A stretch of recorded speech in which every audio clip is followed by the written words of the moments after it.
Words that come straight from the most successful people on the planet. What could be better advice? If you're an entrepreneur who wants to level up their life with tips from the wealthiest, keep watching this video. In this video, we'll give you a roundup of 10 valuable tips coming straight from billionaires. Make sure to give this video a thumbs up and hit the bell icon for more notifications. Let's begin.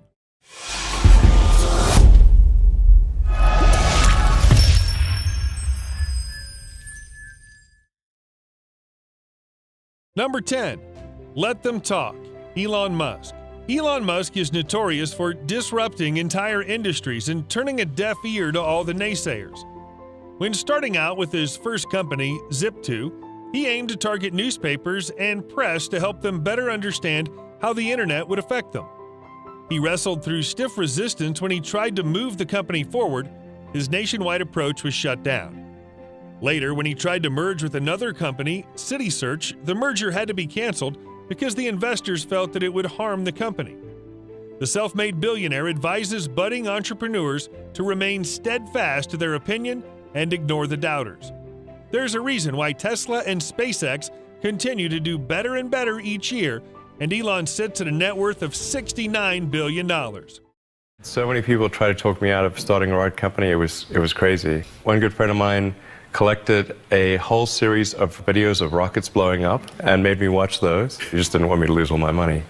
We're doing these things that seem unlikely to succeed. Number 9. Take bold bets. Jeff Bezos. The richest man in the world, Jeff Bezos, has a net worth of $178 billion. Bezos is pretty well known for taking bold bets. Who would have ever thought that delivering books through the mail would turn into a trillion-dollar company that it became today? Bezos extends this philosophy with his other company, SpaceX, and the race to Mars. You only need that one idea to become successful. Even today, Bezos constantly makes large strides towards growth in e-commerce.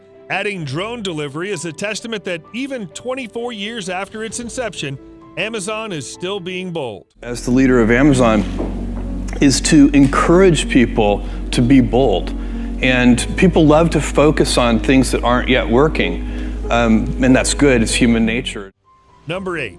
Move fast. Mark Zuckerberg. Mark Zuckerberg, founder of the largest social media network on earth, has a simple philosophy when it comes to working. Move fast. The entrepreneur, with a net worth of $86 billion, urges his employees to work fast and stay on top of changing trends, instead of resting on Facebook's already achieved milestones. Think of the reacting system that Facebook introduced. Instead of sticking to how things were, they rolled out a series of like-type reactions. Faced with some hate at first, they were soon accepted and are now adored. Who knows what Facebook might bring in next? In hindsight, every significant update to Facebook or affiliated apps have been groundbreaking and high risk. That's what Zuckerberg's all about. These things are valuable when they're controversial, right? And it doesn't mean that we always need to do it. And it's not like any company wakes up in the morning and they're like, we want to move super slowly, right? So what I want this to mean for us is that we want to build our culture and our infrastructure so that we just try to move, 1 or 2 clicks faster than other companies. And Number 7. Have a radically open mindset. Ray Dalio is the owner and founder of the world's biggest hedge fund, Bridgewater Associates.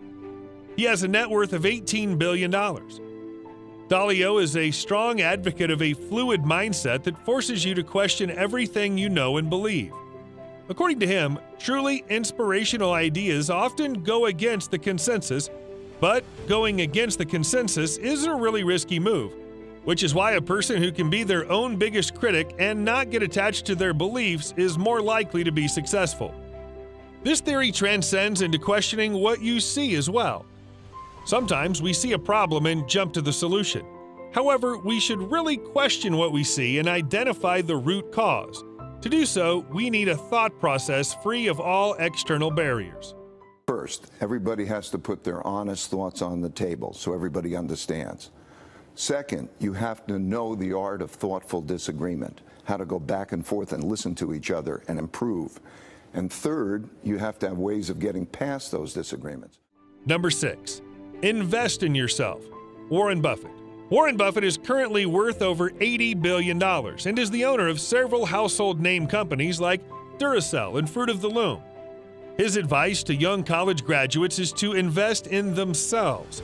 Whether it's taking up a course or putting yourself out there, in an interview, he said that investing in yourself, like improving your communication skills, will instantly increase your value by 50%. This advice is pretty apparent in Buffett's personal life as well, as Buffett loves to invest in himself by his reading as much as possible. He's known to spend 5 to 6 hours a day reading books and corporate reports. By far the best investment you can make is in yourself. I mean, for example, communication skills. I tell the students that come that they're going to graduate schools and business, and they're learning all these complicated formulas and all that. If they just learn to communicate better, and both in writing and in person, they increase their value at least 50%. Number 5, outwork everybody else. Mark Cuban. Mark Cuban, who you probably know as the billionaire investor on Shark Tank, has a net worth of $4 billion. Cuban is of the firm opinion that not giving your idea everything is what causes businesses to go down. According to him, you need to know the most about your field, your skills, and work the hardest if you want to succeed. There's always someone more experienced than you, and you need every edge you can get.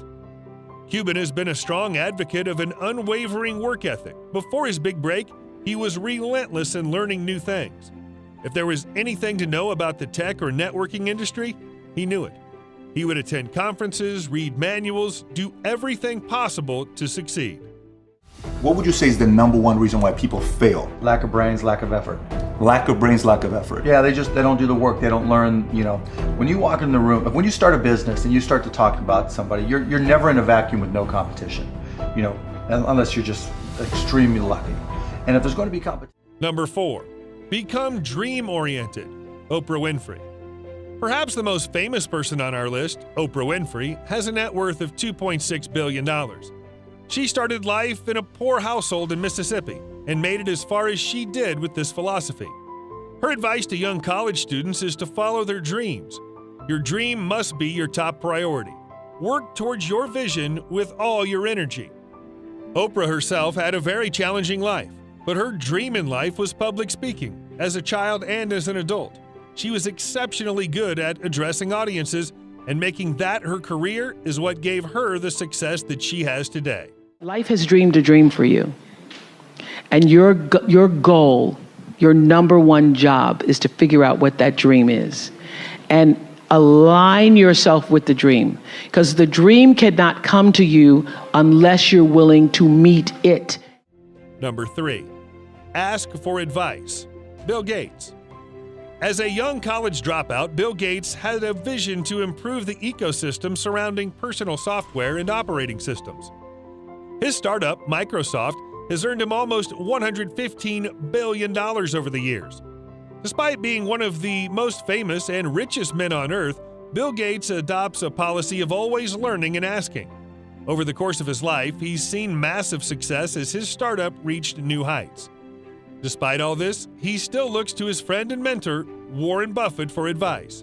Bill Gates asks college students to do the same and look for guidance, as it only broadens your horizons. I have enough people that know me and actually know where my judgment isn't its strongest, where I might get overexcited about something or, forget to think about something. And so they're good at correcting, particularly Melinda, good at correcting whatever those blind spots are. And I think it's good to encourage. Number 2, delegate the work. Michael Bloomberg, owner of Bloomberg LP and U.S. presidential candidate, believes strongly in delegating work and bureaucracy, which makes sense since he was mayor of New York City for more than a decade.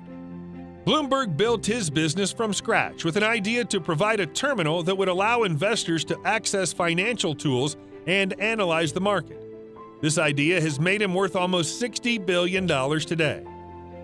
His advice is to segment your work and not centralize everything, which will only slow down the process and make things tough on you.